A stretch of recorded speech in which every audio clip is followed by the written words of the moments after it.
আমরা তো পুরুষ লোক দিয়ে র্যালি করছি, তারা মহিলা দিয়ে র্যালি করে, আছে না নাই? ওটা জায়েজ হতে পারে।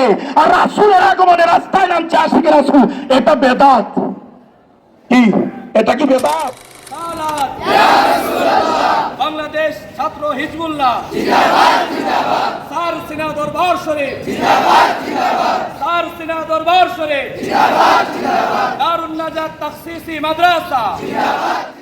এই পর্যায়ে বক্তব্য নিয়ে মঞ্চে আসবেন বাংলাদেশ ছাত্র হিজবুল্লাহ কেন্দ্রীয় সম্মানিত একাডেমিক বিষয়ক সম্পাদক, দারুন নাজাত তাখসিসি মাদ্রাসা বাংলাদেশ ছাত্র হিজবুল্লাহর সহ সংগ্রামী সভাপতি হযরত মাওলানা মোহাম্মদ নুরুজ্জামান সাহেব। নারে তাকবীর, নারে রিসালাত। সভাপতি না। আসসালামু আলাইকুম ওয়া রাহমাতুল্লাহ। নাহমাদু ওয়া নুসাল্লি আলা রাসূলিল কারীম। আপনারা সবাই ভালো আছেন? আপনাদের মনে আজকে এত আনন্দ কেন জানতে চাই। আজকে মুখের কিসের দিন? আশিকে রাসূল যারা আজকে তারা ঘরে বসে নাই, রাসূল আকরাম সাল্লাল্লাহু আলাইহি ওয়াসাল্লামের আগমনে আজকে খুশি উদযাপন করার জন্য রাস্তায় নেমেছে, ঠিক কিনা? তাদেরকে আমি সুশিয়ার করে দিতে চাই, যারা বেদাত বলে, যারা বেদাতের চুলকানি তাদের গায়ে আছে। এই মিলাদুন নবীর মাস যখন আসে তখন তারা বেদাত বেদাত করে চিল্লায় আছে কিনা? আমি বলতে চাই, রাসূল সাল্লাল্লাহু আলাইহি ওয়াসাল্লামকে পুরো আগমন করেছিলেন, এক শ্রেণী তারা বেজার হয়েছিল, কারণ মানুষ তো হেদায়েতের পথ দেখাবে, ঠিক কিনা?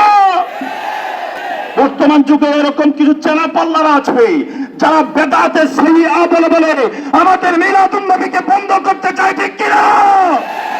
আশিকে রাসূলুল্লাহ যতদিন পর্যন্ত এই জমিনের উপর বেঁচে থাকবে ততদিন পর্যন্ত এই যে মিলাদুন নবী চলবে, ঠিক কিনা? নারে তাকবীর। প্রিয় ছাত্র বন্ধুরা আমার, আরো মজার বিষয় কি জানেন?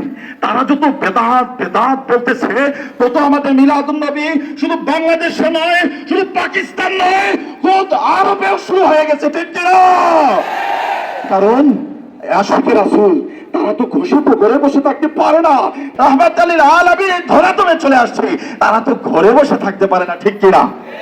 আচ্ছা, একটা জিনিস তাখসিসি মাদ্রাসার ছাত্রদের কাছে জানতে চাই, আজকে কি এই ঈদে মিলাদুন নবী শুধু র্যালির মাধ্যমে আপনারা পালন করছেন না, এর আগে পরেও পালন করেছেন? আমরা তাহাজ্জুদ নামাজ পড়েছি, আমরা ক্যালিওগ্রাফি প্রতিযোগিতা দিয়েছি, আমরা বক্তব্য প্রতিযোগিতা দিয়েছি, গজল হাম নাদ প্রতিযোগিতা দিয়েছি, এর মাধ্যমে সারা মাস আমরা উদযাপন করছি, ঠিক কিনা? অতএব আরো মজার বিষয়টি, এই যে র্যালি করতেছি আমরা, এটা বেদাত হয়ে যায়। অথচ দেখা যায় আজকে কিছু কিছু মানুষ তারা তাদের নির্দিষ্ট কিছু ব্যক্তিকে সম্মান দেখানোর জন্য তারা র্যালি করে, আছে না নাই? আমরা তো পুরুষ লোক দিয়ে র্যালি করছি, তারা মহিলা দিয়ে র্যালি করে, আছে না নাই? ওটা জায়েজ হতে পারে। আর রাসূলের আগমনে রাস্তায় নামছে আশিকে রাসূল, এটা বেদাত। কি এটা কি বেদাত? আমি তাদেরকে জানিয়ে দিতে চাই, আহলে সুন্নাত ওয়াল জামাতের আকীদা কাকে বলে? আল্লাহ রাসূলের ইশক মহব্বত অন্তরে কারা ধারণ করেছে, রাসূলের ইশক মহব্বত সুন্নাত তরিকায় কারা পালন করতেছে, যদি তোমরা দেখতে চাও স্যার সিনা দরবার শরীফে চলে আসো, ঠিক কিনা? তোমরা যদি দেখতে চাও দারুন নাজাত সিদ্দিকিয়া কামিল মাদ্রাসায় চলে আসো, ঠিক কিনা? তোমরা যদি সুন্নাত তরিকা দেখতে চাও দারুন নাজাত তাখসিসি মাদ্রাসায় চলে আসো, ঠিক কিনা? নারে তাকবীর। ওয়া আখিরু দাওয়ানা আলহামদুলিল্লাহি রাব্বিল আলামিন। আসসালামু আলাইকুম ওয়া রাহমাতুল্লাহ।